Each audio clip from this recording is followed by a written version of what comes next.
আসসালামু আলাইকুম ভিউয়ার্স, আশা করি সবাই ভালো আছেন এবং সুস্থ আছেন। আজ আপনাদের সাথে আমি কিভাবে খুব অল্প সময়ে দুন্দুল ভাজি রান্না করি সেটা শেয়ার করব।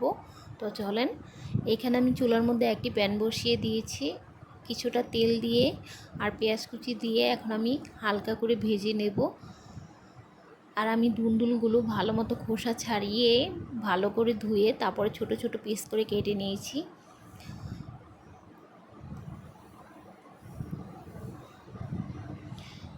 এখন আমি দুইটা শুকনো মরিচ এর মধ্যে কেটে ভেজে নেব। শুকনো মরিচটা দিলে ফ্লেভারটা খুব ভালো আসে।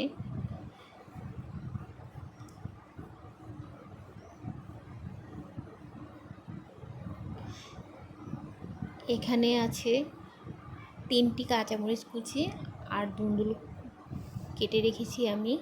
এখন আমি সবগুলো এখানে দিয়ে দিব, দিয়ে স্বাদ অনুযায়ী লবণ দিয়ে ভালো মতো নেড়ে চেড়ে নেব।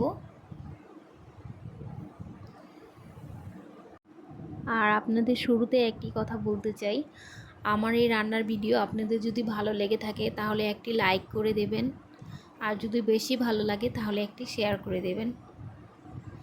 এখন আমি ভালো মতো নেড়ে চেড়ে কিছুক্ষণের জন্য ঢাকনা দিয়ে রান্না করে নেব।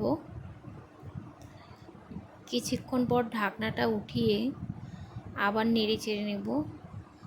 এরই মধ্যে দুন্দুলের থেকে অনেক পানি বের হয়ে এসেছে, এই জন্যই দুন্দুলের খোসা ছাড়িয়ে ভালো মতো ধুয়ে তারপর কেটে নিতে হয়। অনেকে দুন্দুল কেটে তারপরে ধোয়, এতে আরও বেশি পানি বের হয়। এই জন্য দুন্দুল ধুয়ে ভালো মতো তারপরে কেটে নিলে ভালো হয়। এই তো এরই মধ্যে আমার দুন্দুল ভাজি হয়ে এসেছে। আর আশা করি সবাই নতুন নতুন ভিডিও পেতে আমার চ্যানেলটি অবশ্যই সাবস্ক্রাইব করে দেবেন।